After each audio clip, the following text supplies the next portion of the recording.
जया कुंज बिहारी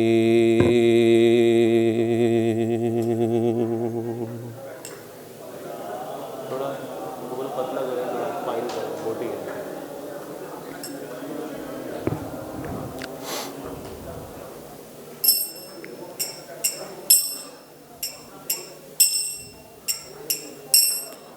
जय राधा माधवा जया कुंज बिहारी। थोड़ा लाउड करने के लिए बोलो, आवाज कम आ रही है।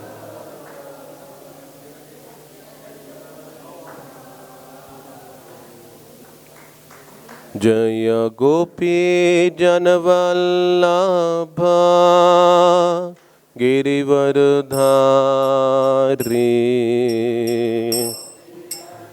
और लाउड।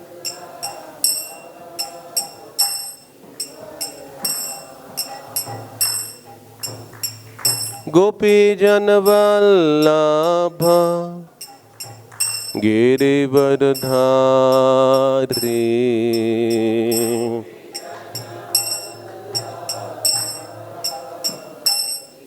क्लैरिटी नहीं है। यशोदनंदन ब्रज जन रंजन।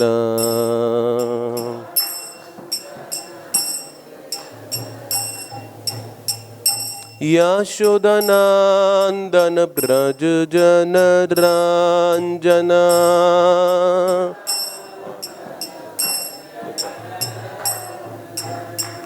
यमुना तीरावन चारी।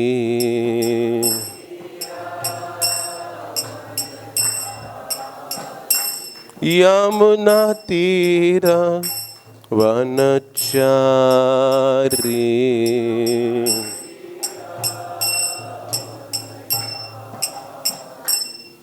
जय राधा माधव कुंज बिहारी।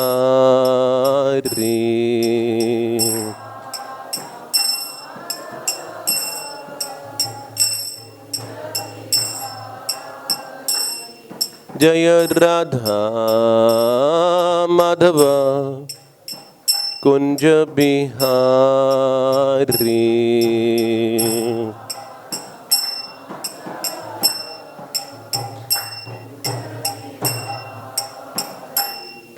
जय गोपी जनवल्लभा गिरिवरधारी।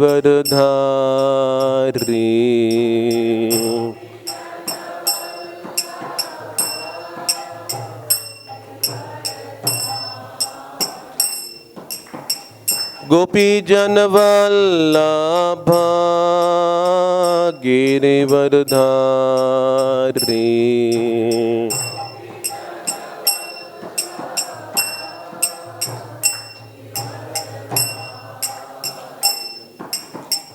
यशोदानंदन ब्रज जन रंजन।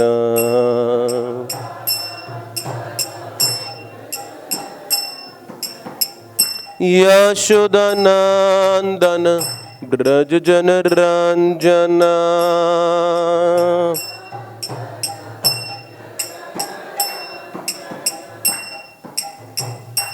यमुना तीरा वनचारी।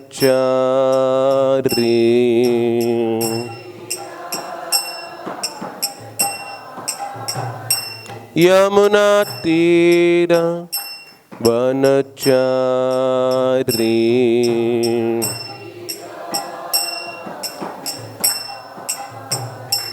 जय राधा माधव कुंज बिहारी।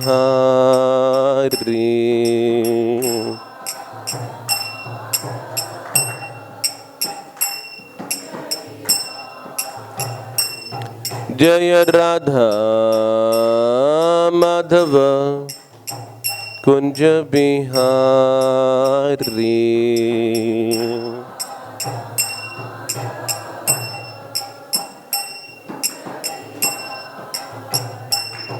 हरे कृष्णा कृष्णा कृष्णा हरे हरे, हरे राम राम राम हरे हरे।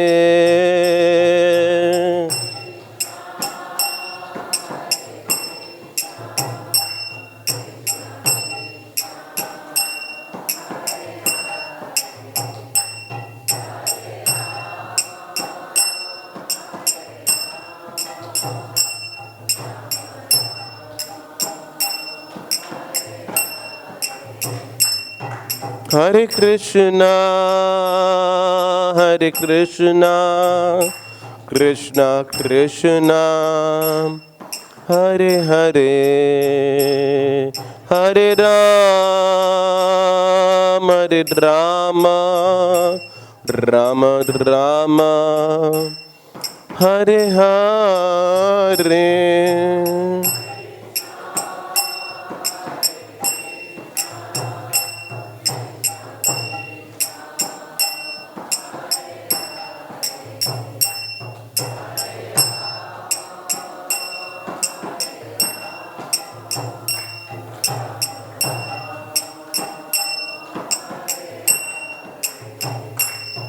जय राधा श्याम सुंदर, राधा श्याम सुंदर राधे।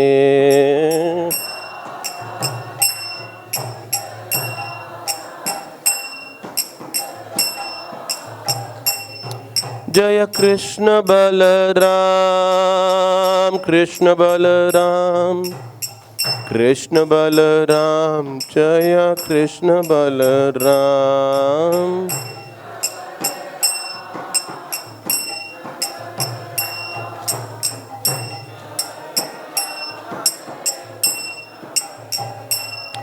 जय गौरानिताय गौरानिताय गौरानिताय, जय गौरानिताय।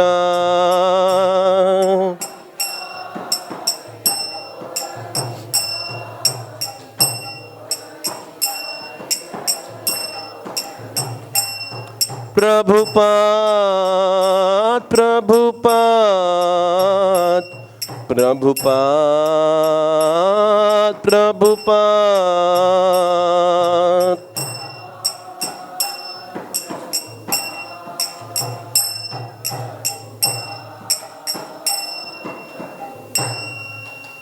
जय ओम विष्णुपाद परमहंस पारिव्राज का आचार्य श्री श्री अष्टोत्तर सत श्री हिज डिवाइन ग्रेस अभय चरणारविंद भक्ति वेदांत स्वामी शिला प्रभुपाद की जय।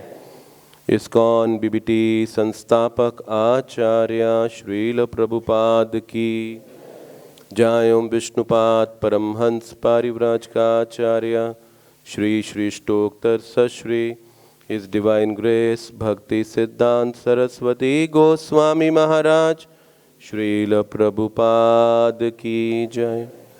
अनंत कोटि वैष्णव वृंद की जय। प्रेम से कहिए श्री कृष्ण चैतन्य प्रभु नित्यानंद, श्री अद्वैत गदाधर श्रीवासादि गौरा भक्त वृंद की जय। गंगा माई की जय, यमुना माई की जय, भक्ति देवी की जय, तुलसी महारानी की जय। सामवेद भक्त वृंद की जय। हरिनाम संकीर्तन यज्ञ की जय। श्री नवदीप मायापुर धाम की जय। श्री वृंदावन धाम की जय। श्री श्री राधा कृष्ण गोप गोपीनाथ श्याम कुंड राधा कुंड गिरि गोवर्धन की जय। सभी एकत्रित भक्तों की जय जयकार हो। सभी एकत्रित भक्तों की जय जयकार हो। सभी एकत्रित भक्तों की जय जयकार हो। गुरु और गौरांग की जय हो। निताय गौर प्रेमानंदे। नमो विष्णुपादाय कृष्णपृष्ठाय भूतले श्रीमते भक्ति वेदांत स्वामिनिति नामिने। नमस्ते सारस्वते देवे गौरवाणी प्रचारिणे। निर्विशेष शून्यवादी पाश्चात देश तारिणे।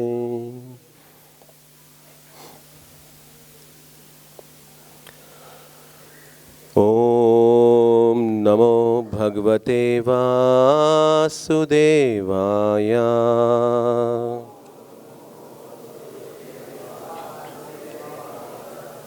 ओम नमो भगवते वासुदेवाय।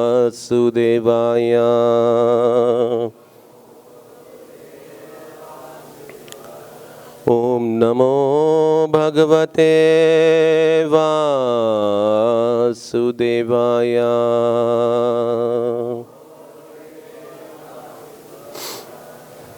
पढ़ रहे हैं श्रीमद् भागवतम पुराण के स्कंद 8 से अध्याय 5 और श्लोक संख्या 32। पादो मह्यं स्वकृतेव यस्य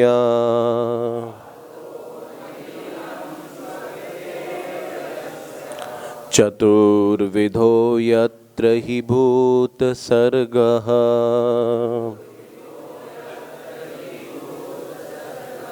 सवे महापुरुष आत्मतंत्रः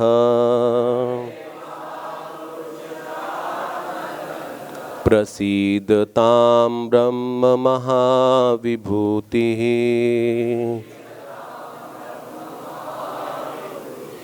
पादो मह्यं स्वकृतेव यस्य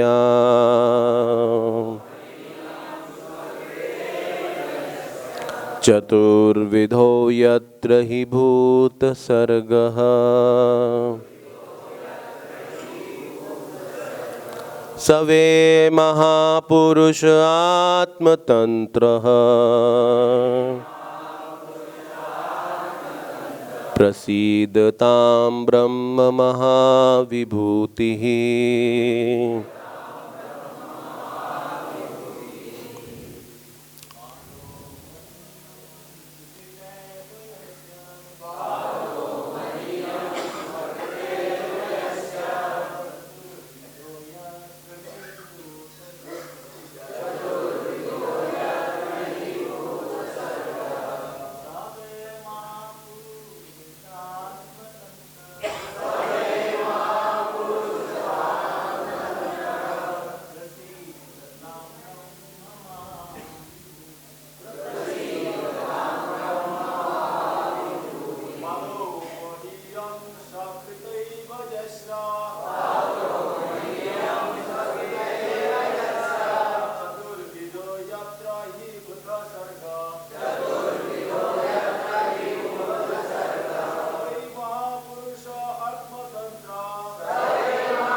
शब्दार्थ। पादों उनके चरण कमल, मही पृथ्वी, इयम यह स्वकृत उन्हीं के द्वारा उत्पन्न, इवा निसंदेह, यस्य जिसका, चतुर्विधः चार प्रकार के जीवों का, यत्र जहाँ, पर, ही निसंदेह, भूत सर्गः भौतिक सृष्टि, सह वे निसंदेह, महापुरुषः परम पुरुष, आत्मतंत्रः आत्मनिर्भर, आत्माराम, प्रसीदताम वे हम पर कृपालु हो, ब्रह्मः महानतम, महाविभूति असीम शक्ति से युक्त। अनुवाद तात्पर्य श्रील प्रभुपाद जी के द्वारा। इस पृथ्वी पर चार प्रकार के जीव होते हैं और ये सारे के सारे उन्हीं के द्वारा उत्पन्न किए गए हैं। यह भौतिक सृष्टि उनके चरण कमलों पर टिकी है। वे ऐश्वर्य तथा शक्ति से युक्त उत्कृष्ट परम पुरुष हैं। वे हम पर प्रसन्न हो। तात्पर्य,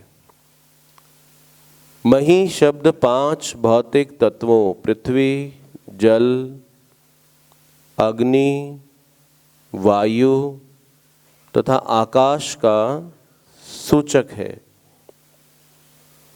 जो पूर्ण पुरुषोत्तम भगवान के चरण कमलों पर आश्रित है। महत् पदम पुण्य यशो मुरारे, महत् तत्व अर्थात समग्र भौतिक शक्ति श्री भगवान के चरण कमलों पर टिकी है, क्योंकि यह विराट जगत श्री भगवान का एक दूसरा ऐश्वर्य ही है। इस विराट जगत में 4 प्रकार के जीव हैं। जरायुज भ्रूण से उत्पन्न, अंडज अंडे से उत्पन्न, स्वेदज पसीने से उत्पन्न तथा उदीभज बीज से उत्पन्न। जैसे कि वेदांत सूत्र से पुष्टि होती है, जन्मादि अस्य यतः, प्रत्येक वस्तु श्री भगवान से उत्पन्न होती है। कोई भी स्वतंत्र नहीं है, किंतु परमात्मा पूर्ण स्वतंत्र है। स्वराट शब्द का अर्थ है स्वतंत्र। हम स्वतंत्र हैं, किंतु श्री भगवान पूर्णतया स्वतंत्र हैं। अतएव श्री भगवान सब में सर्वश्रेष्ठ हैं। यहाँ तक कि ब्रह्मा जी भी, जिन्होंने विराट जगत की सृष्टि की है, श्री भगवान के एक अन्य ऐश्वर्य मात्र ही हैं। भौतिक सृष्टि श्री भगवान द्वारा सक्रिय बनाई जाती है। अतएव श्री भगवान भौतिक सृष्टि के अंग नहीं हैं। वे अपने मूल आध्यात्मिक पद पर बने रहते हैं। श्री भगवान का विश्व रूप अर्थात वैराज मूर्ति उनका एक अन्य लक्षण है। ओम अज्ञानतिमिरान्धस्य ज्ञानाञ्जनशलाकया चक्षुरुन्मीलितं येन तस्मै श्री गुरवे नमः। श्री चैतन्य मनोभीष्टं स्थापितं येन भूतले स्वयं रूप कदा मह्यं ददाति स्वपदान्तिकम्।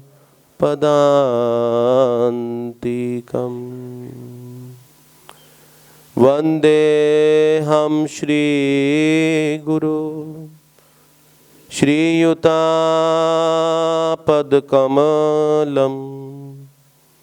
श्रीगुरून् वैष्णवांश्च श्रीरूपं साग्रजातं सहगना रघुनाथान्वितं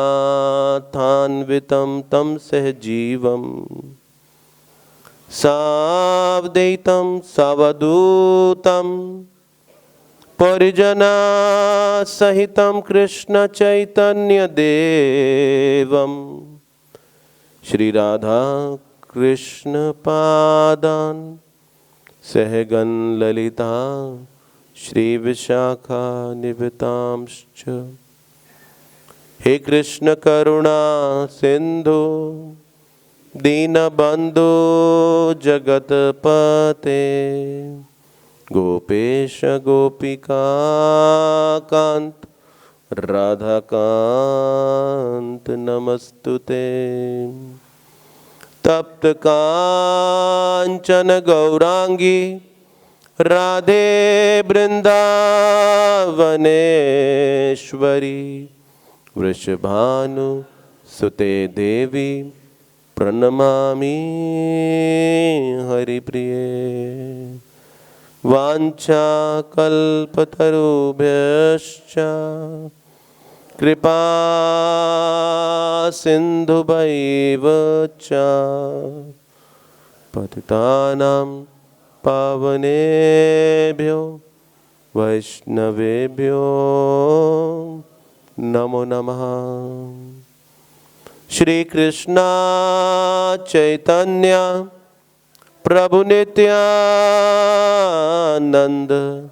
श्री अद्वैत गदाधर श्रीवासादि गौर भक्त वृंद। हरे कृष्णा कृष्णा कृष्णा हरे हरे हरे राम राम राम हरे हरे।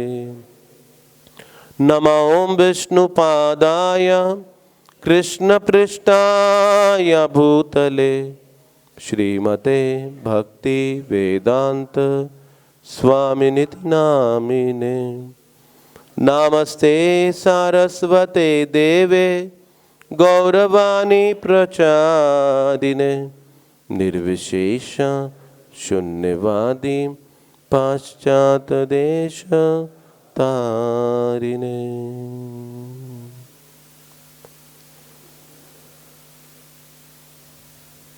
हरे कृष्णा। सभी वैष्णवों के आशीर्वाद की कामना करते हुए इस विषय पे चर्चा करने का प्रयास कर रहे हैं। तो इस अध्याय का आरंभ हुआ जब इंद्र ने दुर्वासा ऋषि का अपमान किया और दुर्वासा ऋषि के अपमान के कारण, उनके श्राप के कारण इंद्र व अन्य देवताओं की शक्ति चली गई। देवता गण इस अपराध के उपरांत शक्ति विहीन अवस्था में असुरों से पराजित हो गए और ऐसी अवस्था में वो ब्रह्मा जी के पास जाते हैं, उनसे सहायता की मांग करने के लिए। ब्रह्मा जी ध्यान में बैठते हैं भगवान के और बड़ी प्रसन्नता पूर्वक उन सबको श्वेत द्वीप लेकर जाते हैं, उस दूध के सागर में जहाँ भगवान शाश्वत रूप से निवास करते हैं। और ब्रह्मा जी ने भगवान को देखा नहीं कभी, लेकिन उनके लिए प्रार्थनाओं का उच्चारण करते हैं। और जब उनका गुणगान करते हैं, यानी कि प्रभुपाद जी वहाँ कहते हैं कि यही है विधि भगवान को देखने और जानने की। उन्हें देखकर नहीं, उनके बारे में सुनकर, उनका गुणगान कर कर, भक्ति की विधि का आश्रय लेकर ही मात्र भगवान को जाना जा सकता है। तो ब्रह्मा जी भगवान का गुणगान करते करते इस श्लोक तक आते हैं जहाँ पर वो कहते हैं कि शायद सभी भगवान के व्यक्तिगत रूप से प्रभावित ना हो, लेकिन उनके विराट रूप का भी गुणगान किया जाना चाहिए। तो कुछ लोग ऐसे हमेशा होंगे जो भगवान के विराट रूप से, विश्व रूप से प्रभावित होंगे। और इस श्लोक की श्रृंखला से आगे अन्य श्लोकों में ब्रह्मा जी भगवान के विश्व रूप का गुणगान कर रहे हैं और उनके चरणों से आरंभ किया है, पादों, और उनके चरणों की तुलना, यानी ये पंच महाभूत उनके चरणों पर आश्रित है। मही, श्रील प्रभुपाद जी श्लोक में इसकी व्याख्या दे रहे हैं। तो भक्ति विनोद ठाकुर जी, जैसे कि प्रभुपाद जी भी तात्पर्य में इस बात को कह रहे हैं कि हम स्वतंत्र नहीं हैं, भगवान पूर्णता स्वतंत्र हैं। और भक्ति विनोद ठाकुर जी कहते हैं कि जीव अनुचैतन्य है और भगवान विभु चैतन्य है। और अनुचैतन्य के पास वो क्षमता, वो शक्ति, वो सामर्थ्य नहीं कि वो विभु चैतन्य को जान सके। इसीलिए शास्त्रों में भगवान का ऐश्वर्य और उनकी मधुरता दोनों का समन्वय किया गया। हालांकि लक्ष्य भक्ति मार्ग का भगवान से प्रेम करना है, उनसे राग विकसित करना है, और राग मार्ग में ऐश्वर्य कई बार विकार भी ला सकता है। लेकिन ऐश्वर्य को जानना आवश्यक क्यों है, और विशेषता साधना की स्थिति में, साधक होने की अवस्था में, तो आचार्य कहते हैं कि ऐश्वर्य महत्वपूर्ण इसलिए है क्योंकि ये भक्ति में विविधता, वैरायटी उत्पन्न करता है। एक इसका अलग आस्वादन है।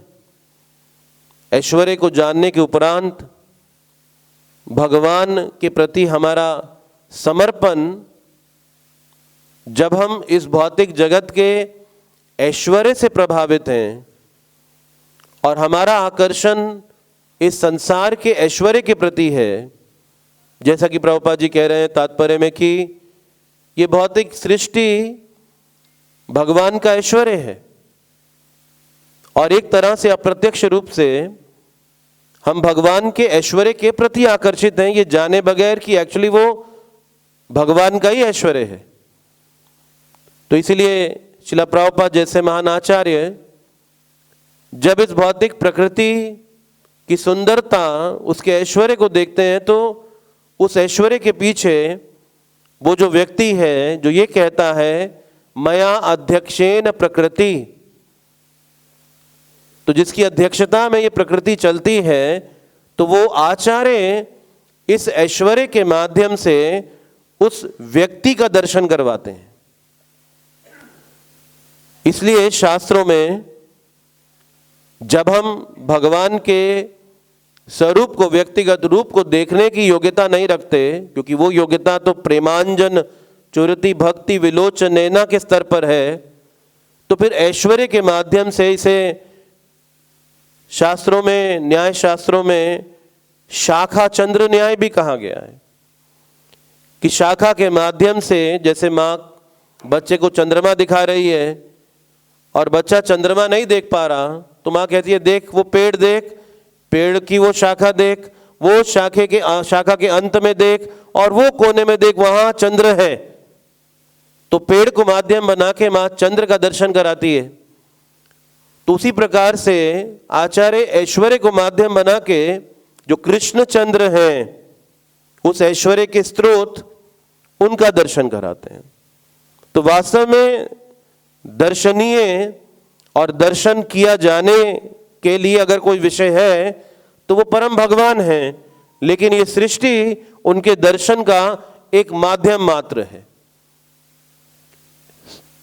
लेकिन शुद्ध अवस्था में जो राग मार्ग के भक्त हैं, रागात्मिका भक्त हैं, जैसे कृष्ण लीला में ब्रज में यशोदा माई जब कृष्ण को 3 महीने की आयु में दूध पिला रही हैं और उन्हें लगता है कि जैसे कृष्ण के होठों के बीच में उन्हें दांतों का दर्शन हो रहा है कृष्ण के, और वो आश्चर्यचकित हैं कि अरे 3 महीने की आयु में कृष्ण के दांत किधर से आ गए। फिर उनके मन में विचार आता है, हाँ जब कृष्ण 6 दिन के थे तो पूतना बहुत चिल्ला रही थी, बहुत रो रही थी और कह रही थी मुझे छोड़ो मुझे छोड़ो। तो उसे दर्द कैसे हो रहा था पूतना को इतना, अगर कृष्ण के दांत ना होते तो? शायद मैंने ही नहीं देखे आज तक। तो यशोदा माई कृष्ण के मुख के पास जाती है ध्यान से देखने के लिए कि ये दांत ही है ना, तो देखने के लिए जैसे ही पास जाती है तो कृष्ण जमा ही लेते हैं, मुंह खोलते हैं, और जब कृष्ण मुंह खोलते हैं तो पूरे ब्रह्मांड का दर्शन यशोदा माई करती हैं।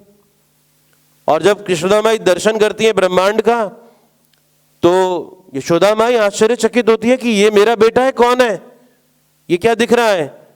लेकिन तुरंत अगले ही पल वो इस बात को भूल भी जाती है और इस बात को महत्व नहीं देती। तो राग मार्ग के भक्तों के लिए ऐश्वर्य प्रधान नहीं है, और उनके राग में कृष्ण के ऐश्वर्य को देखने के बाद भी कोई विकार उत्पन्न नहीं होता। वो उसी वात्सल्य माधुर्य रस के आस्वादन और विनिमय में भगवान के साथ लगे रहते हैं। लेकिन अन्य भक्त जब भगवान के ऐश्वर्य को देखते हैं तो कभी कभी ये देखने में आता है कि उनके रस में विकार आ रहा है। जैसे अर्जुन ने कृष्ण का विश्व रूप देखा, और जब अर्जुन ने कृष्ण का विश्व रूप देखा तो देखने के बाद अर्जुन कहते हैं भगवान आप अपने वास्तविक 2 भुजा वाले रूप में आ जाइए, मैं इसे और देख नहीं पा रहा हूं, सहन नहीं कर पा रहा हूं, मुझे डर लग रहा है ये देख के। और ये देखने के बाद अर्जुन भगवान से क्षमा याचना करते हैं कि आज तक मैंने आपका उपहास किया, आपको बड़ा साधारण सरल माना, और मैंने ये नहीं समझा कि आप कितने विशेष हैं, और आपके उस ऐश्वर्य को नहीं जाना। तो अर्जुन के रस में विकार आया प्रतीत होता है। जब वो भगवान से क्षमा मांगते हुए, उनसे पश्चाताप करते हुए, उन्हें अपने समान देखने की त्रुटि का की स्वीकृति करते हुए नजर आते हैं। संजय ने भी भगवान का विश्व रूप देखा, और जब संजय ने भगवान का विश्व रूप देखा तो संजय रोमांचित हो गए भगवान के विश्व रूप को देखकर, क्योंकि संजय शांत रस में भक्त हैं, इसलिए वहां पर भी विकार आया दिखाई प्रतीत होता है। लेकिन जब ब्रज के भक्तों की बात करें, और उस समय रूप गोस्वामी जी कहते हैं कि ब्रजवासियों का जो प्रेम कृष्ण के प्रति था, तो वो उस प्रेम का प्रभाव ऐसा था कि जैसे वो उदाहरण देते हैं कि हीरे को अगर किसी पात्र में रखा जाए स्वर्ण के, और ऊपर से घी डाल दिया जाए पिघला हुआ, और जब वो घी जम जाएगा तो हीरा छुप जाएगा और वो दिखाई नहीं देगा। उसी प्रकार से ब्रज का प्रेम जो है, उस प्रेम की तुलना घी के समान की गई है और ऐश्वर्य की तुलना हीरे के समान की गई है। यानी कि वो प्रेम इतना शक्तिशाली प्रभावशाली था कि ऐश्वर्य छुप गया और उसको महत्व नहीं दिया जा रहा था। श्रील प्रभुपाद जी एक तात्पर्य में कहते हैं कि भगवान का विश्व रूप महत्वपूर्ण नहीं है, लेकिन अगर भगवान इसे दिखाना चाहते हैं तो एक भक्त को आध्यात्मिक दृष्टि से इसे देखना चाहिए, मन की आंखों से नहीं देखना चाहिए। क्योंकि जब मन की आंखों से देखेंगे, अवलोकन करेंगे, तो उसमें फिर हम कई प्रकार के मनोधर्मों का उपयोग करके जो शुद्ध भक्ति के पथ है उससे विचलित हो सकते हैं। इसलिए प्रभुपाद जी कहते हैं अगर विश्व रूप का दर्शन करें भी या उसके बारे में जाने भी, तो आध्यात्मिक स्तर से उसको देखने की कोशिश करनी चाहिए।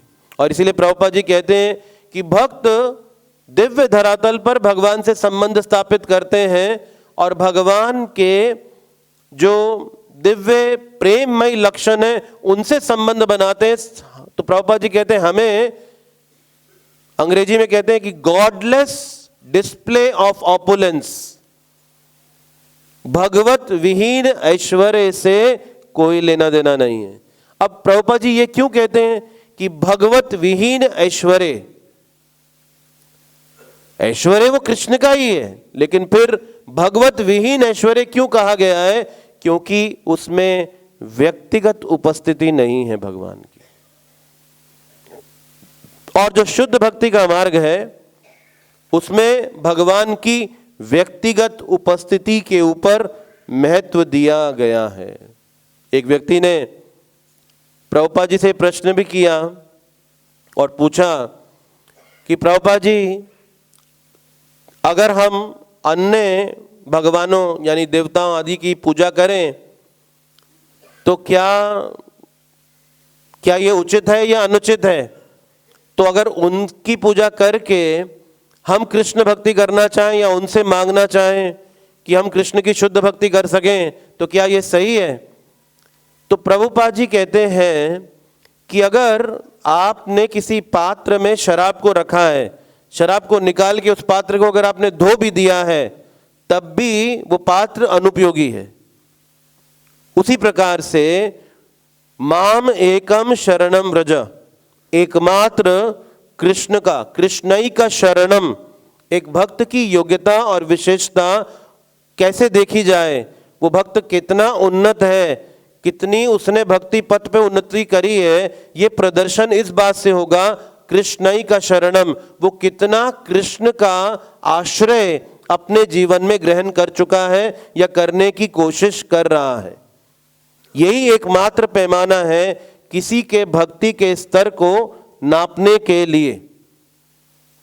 और सब अन्य जितनी भी बातें हैं वो इस कार्य को करने के लिए सहयोगी हो सकती हैं, लेकिन वो मुख्य भक्ति पथ का अनुशीलन करने वाले उपाय नहीं कहे जा सकते। इसलिए प्रभुपाद जी इस बात को कह रहे हैं, हमें अपनी स्वतंत्रता का दुरुपयोग नहीं करना चाहिए। हमारी स्वतंत्रता बहुत सीमित है। इसीलिए आप देखिए, हम अपने जीवन को अपने अनुसार चलाना चाहते हैं, और जब अपने अनुसार चलाना चाहते हैं तो सफलता विफलता का जो है हमें सामना करना पड़ता है। और ऐसी अवस्था में आप देखें कि अर्जुन जो है, अर्जुन ने जब कृष्ण की बात को स्वीकार ना करके खुद निर्णय लिया अपने जीवन का, तो वो भ्रमित अवस्था में अर्जुन को लेकर चला गया और अर्जुन ने कहा, कृष्ण मेरे रथ को दोनों सेनाओं के मध्य में स्थापित करें, रथम स्थाप्य अच्युता, मेरे रथ को दोनों सेनाओं के मध्य में, क्योंकि निरीक्षे हम, मैं देखना चाहता हूं। और प्रभुपाद कहते हैं जब भी हम कृष्ण के अलावा इस संसार को देखने की बात करेंगे तो हम इस माया शक्ति से भ्रमित हो जाएंगे, तो हम इस माया शक्ति से भ्रमित हो जाएंगे। तो इसीलिए कृष्ण का ऐश्वर्य असीमित है। कृष्ण के ऐश्वर्य को अगर हम भौतिक जगत में गिनने की भी कोशिश करेंगे तो वो गिना नहीं जा सकता, क्योंकि कृष्ण की गुणों की कोई सीमा नहीं है।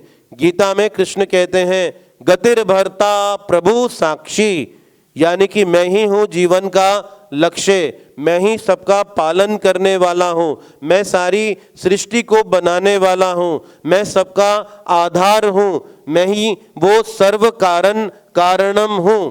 लेकिन जब हम यशोदा माता, नंद बाबा और इस तरह के महान भक्तों के जीवन के लक्षणों को देखते हैं, हालांकि कृष्ण कहते हैं गतिर भरता प्रभु साक्षी, यानी कि वो पालन करने वाले हैं, लेकिन यशोदा माता और नंद बाबा ये क्या सोचते थे कि कृष्ण को हम पालन करते हैं, अगर हम कृष्ण की देखभाल नहीं करेंगे तो कृष्ण को कुछ हो जाएगा। वो कैसे अपनी स्वतः देखभाल कर सकते हैं, उनके पास ये वो समर्थ नहीं है अपनी देखभाल करने में। तो एक तरफ से कृष्ण कहते हैं मैं सबका पालन करने वाला हूं, दूसरी तरफ से यशोदा माई कहती है कि मैं कृष्ण का पालन नहीं करूं, अगर कृष्ण की देखभाल नहीं करूं। और यशोदा माता जब कृष्ण को देखती भी रहती थी तो सोचती थी कहीं मेरे देखने से कृष्ण को नजर ना लग जाए।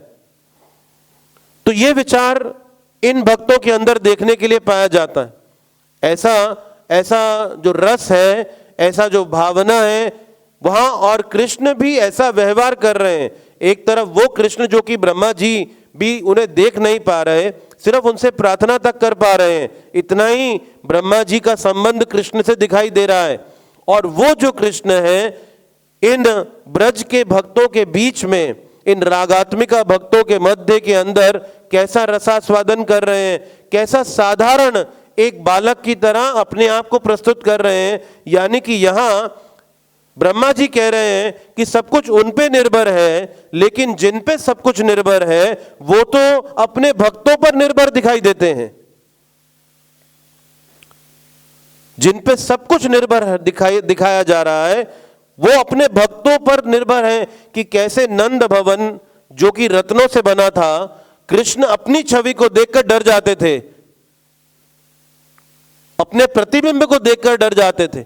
अब वो वहां पर भगवान कपिल देव की शिक्षाओं पे कहा गया है कि भय भी भयभीत होता है भगवान से, भय भी भयभीत है भगवान से।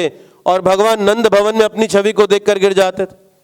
और जब यशोदा माता और वो रोहिणी माता कृष्ण की चरण विहार लीला देख रहे हैं कि कैसे कृष्ण चलना सीख रहे हैं, जिन पे पूरा संसार चल रहा है और वो कृष्ण चलना सीख रहे हैं, और जब वो कृष्ण चलते हैं तो चलते हुए गिर भी जाते हैं। जैसे एक बच्चा चलने की कोशिश करता है तो गिरता है, ऐसा नहीं कि वो सीधा दौड़ना शुरू कर देता है। और भगवान भी कैसे एक साधारण बालक की तरह अपने भक्तों को आनंद देने के लिए, ऐसा नहीं कि वो अपने सिर्फ भक्तों को ही आनंद दे रहे हैं, ये लीला करते हुए वो भी आनंदित हो रहे हैं, वो अपने भक्तों का आनंद देखकर वो स्वयं आनंदित हो रहे हैं। तो जो जिन पर सब कुछ निर्भर वो अपने भक्तों पर निर्भर है। इसीलिए वास्तव में जो भक्त की, शुद्ध भक्त की पोजीशन है, वो स्थिति है, वो देवी देवताओं से भी श्रेष्ठ है, वो देवी देवताओं से भी महान है। इसलिए ऐसे शुद्ध भक्त का दर्शन भी हमारे जन्म जन्मांतरों की बद्ध अवस्था को नष्ट करने में सक्षम है, सिर्फ उनका दर्शन करने मात्र से। और अगर उनके उपदेशों का पालन हम अपने जीवन में कर पाएं तो ये निश्चित रूप से हमारे वैकुंठ गमन के मार्ग को खोल देने वाला होगा। कैसे वसुदेव जी वो चिंता कर रहे हैं, मुझे कृष्ण की रक्षा करनी है। नंद बाबा से मिलने जब आए तो कृष्ण का नाम नहीं ले रहे, पूछ नहीं रहे कि कृष्ण कैसे हैं। कहीं कंस के गुप्तचर उन्हें पता चल गया कि वसुदेव किसके बारे में पूछ रहे हैं, तो कहीं कृष्ण के ऊपर कोई आक्रमण कंस ना कर दे, कोई हानि ना हो जाए। और वो सिर्फ पूछते हैं आपकी प्रजा कैसी है। अब प्रजा के बारे में वो नहीं जानना चाहते, वो तो जानना चाहते हैं प्रजा का एक भाग सिर्फ, और वो है कृष्ण।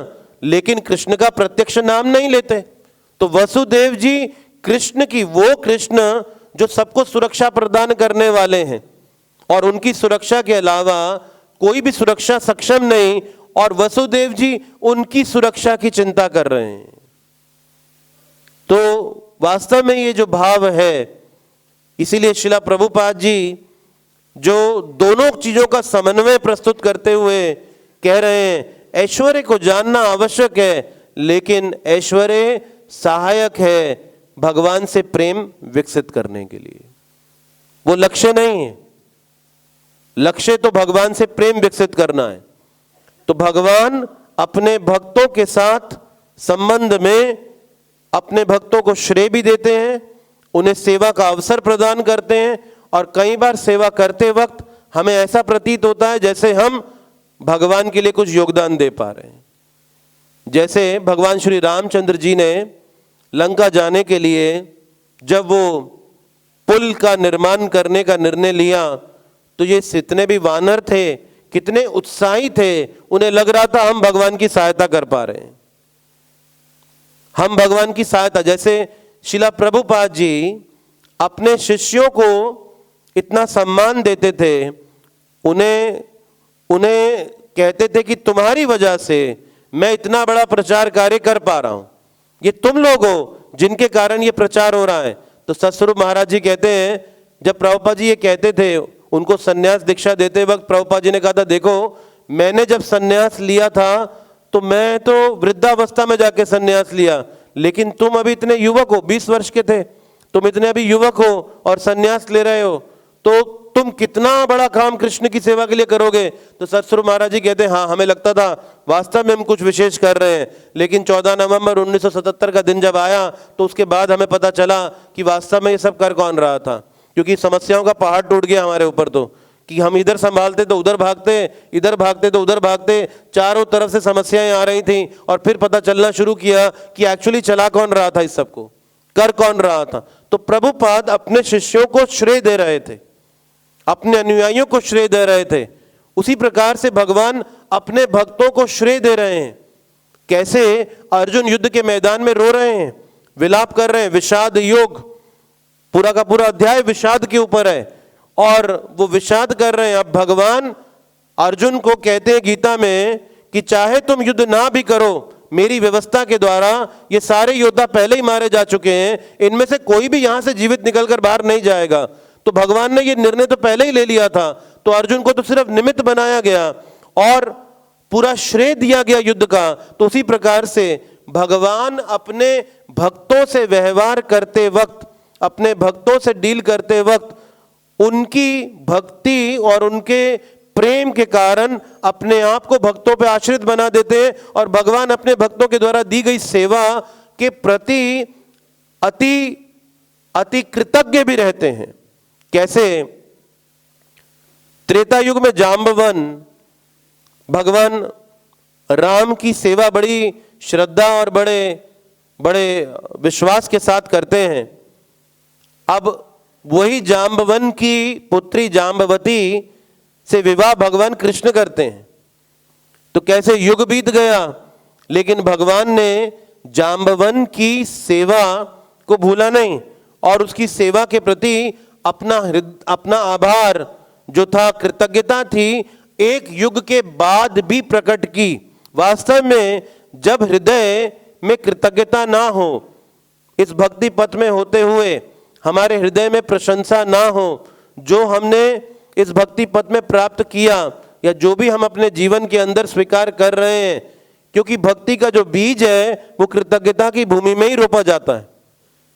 ये भक्ति का जो बीज है कृतज्ञता की भूमि पर लगाया जाएगा।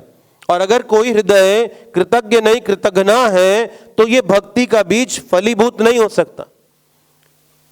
और इस बीज को फलीभूत होने के लिए भूमि को भी उपजाऊ बनाना पड़ेगा। एक बार शिला प्रभुपाद जी, पाश्चात्य देश की बात है, एक मंदिर में थे और टेम्पल प्रेसिडेंट ने प्रभुपाद जी से पूछा, आज का भागवतम क्लास आप देंगे प्रभुपाद जी? तो प्रभुपाद ने कहा तुम दोगे आज। और वो घबरा गए, क्योंकि प्रभुपाद जी के सामने क्लास देना का तो मतलब बहुत डर का विषय था अपने आप में। प्रभुपाद जी बोला तुम दोगे क्लास, मैं नहीं दूंगा। तो वो वास्तव में अच्छी क्लास देने के लिए जाने जाते थे, अच्छा प्रवचन दिया करते थे।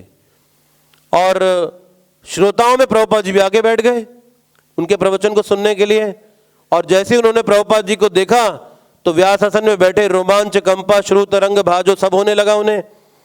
और अभी जो याद नहीं आना चाहिए वो सब याद आ रहा था, और जो याद आना चाहिए वो कुछ याद नहीं आ रहा था। तो उन्होंने बड़ी हिम्मत करके पहला वाक्य बोला प्रवचन का, और जब पहला वाक्य बोला और फिर दूसरा वाक्य जब बोला तो दूसरे वाक्य का पहले वाक्य से कोई लेना देना नहीं था, वो बिल्कुल अलग। और श्रोता लोग एक दूसरे को देख रहे हैं क्या बात कर रहे हैं। फिर तीसरा वाक्य बोला तो पहले दो वाक्यों से कोई संबंधित नहीं, चौथा वाक्य पहले तीन वाक्यों से कोई संबंधित नहीं। तो कैसे कर करके बड़ा कठिनाई से एक एक शब्द मुख से निकल रहा है, और सब लोग देख रहे हैं इसे आज क्या हो गया, ये इतना अच्छा प्रवचन किया करता था, इतना अच्छा बोलता था, ये क्या बोल रहा है आज, कुछ समझ ही नहीं आ रहा है। बड़ी मुश्किल से टाइम व्यतीत हुआ, और जब प्रवचन अंत हुआ तो सब लोगों ने सोचा कि अरे भैया जान बची, किसी तरह से खत्म हो गया, निकलो प्रसाद पाए चल के। लेकिन प्रभुपाद जी उठकर उस भक्त टेम्पल प्रेसिडेंट के पास आए और कहते हैं थैंक यू वेरी मच। अब प्रवचन में कुछ थैंक यू देने लायक नहीं, लेकिन प्रभुपाद जी कहते हैं थैंक यू वेरी मच। तो प्रभुपाद प्रवचन को थैंक यू नहीं कह रहे थे, उनकी शरणागति को थैंक यू कह रहे थे, कि उन्होंने स्वीकार किया जो प्रभुपाद ने कहा। तो भगवान के पास इतना ऐश्वर्य है, वो हमारे जुगनू समान ऐश्वर्य का क्या थैंक यू कहेंगे, और हम उन्हें क्या अपने ऐश्वर्य से आकर्षित करेंगे, चाहे वो किसी भी स्तर में क्यों ना हो, चाहे वो आध्यात्मिक स्तर का ही ऐश्वर्य की बात क्यों ना करें। तो भगवान तो थैंक यू हमारी शरणागति का करते हैं। और शरणागति का पता तो अच्छे समय में नहीं चल सकता। जब सब कुछ ठीक चले और हम कहें हम बड़े शरणागत भक्त हैं, आसान है।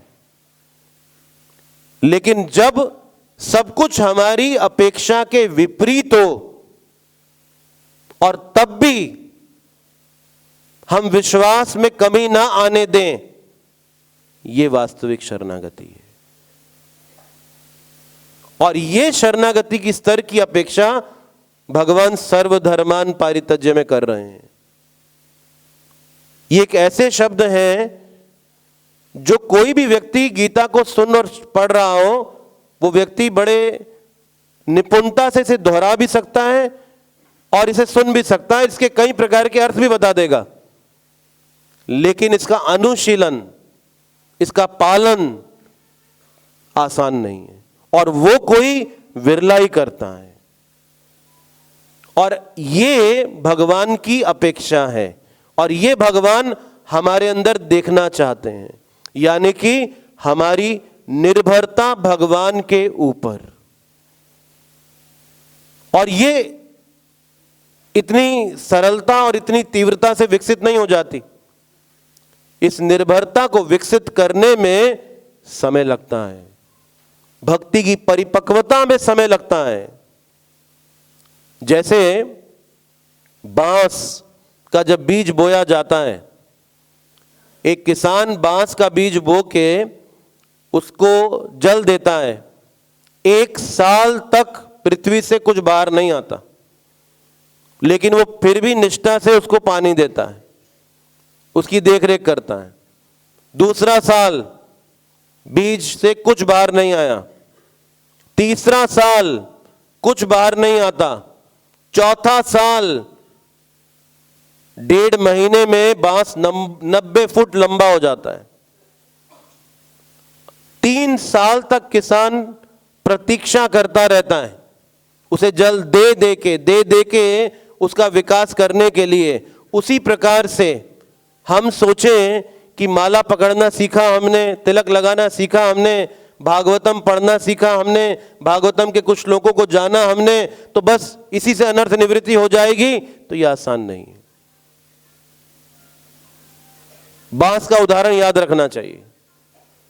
उसको 90 फुट लंबा होने में 3 साल लगते हैं और 3 साल तक कोई लक्षण दिखाई नहीं देता, लेकिन किसान धैर्य नहीं छोड़ता, वो लगा रहता है उसे पानी देने में। इसीलिए ये अनर्थ निवृत्ति इतनी आसानी से नहीं हो जाती है। अब मानिए किसी को रोग बहुत गंभीर है। अब जब गंभीर रोग होगा और डॉक्टर कहता है भाई तुम्हारा डायग्नोसिस बता रहा है तुम्हें हाईएस्ट डिग्री का कैंसर है। जब अगर मान लीजिए किसी व्यक्ति को यह पता चले फाइनल स्टेज के कैंसर में है, तो क्या वो दवा खाने में या परहेज करने में या दिनचर्या को बदलने में विचार करेगा, सोचेगा, या उसको बड़ी गंभीरता पूर्वक करेगा? क्या कहते हैं हम? गंभीरता पूर्वक करेगा। और उसी तरह से हमारा ये भव रोग एडवांस स्टेज का है, फाइनल स्टेज का है। लेकिन अगर हम दवा, इस भव रोग की जो औषधि है, एने छे औषधि माया नाशी बार लागी, ये जो महामंत्र है, ये जो औषधि है इस भव रोग की, बीमारी एडवांस स्टेज की है, लेकिन हम ले कैसे रहे हैं? कोई बात नहीं, आज ध्यान पूर्वक जाप नहीं हुआ तो मैं कल कर लूंगा। आज मैं अच्छा भक्त नहीं बन पा रहा तो कोई बात नहीं, मैं कल बन पाऊंगा। जब बीमारी उन्नत है तो अभ्यास भी गंभीरता पूर्वक होना होगा, और गंभीरता पूर्वक किया गया अभ्यास धैर्य के साथ, उत्साहात निश्चयात धैर्यात तत्तत् कर्म प्रवर्तनात् संग त्यागात सतोवृते षड्भिर भक्ति प्रसिद्धति। निश्चित रूप से भक्ति की प्रसिद्धि होगी ही होगी। तो उस ऐश्वर्य के स्तर से प्रेम के स्तर तक जाने का मार्ग इस गुरु परंपरा ने, श्रील प्रभुपाद जी ने दिया है। वो काफी है अपने आप में, हमें भगवत धाम ले जाने में, हमारी संवैधानिक स्थिति की जागृति में, उसके प्रति शरणागति बना के रखना, उसके लिए हमें धैर्य चाहिए। अगर वो धैर्य प्रभुपाद जी की विधि के प्रति बनाकर रखी जाए तो निश्चित रूप से परिणाम अति शीघ्रेण प्राप्त किया जा सकता है। तो इस विचार के साथ यहीं विराम देंगे। श्रीमद् भागवतम पुराण की, श्रील प्रभुपाद की, निताई गौर प्रेमानंदे।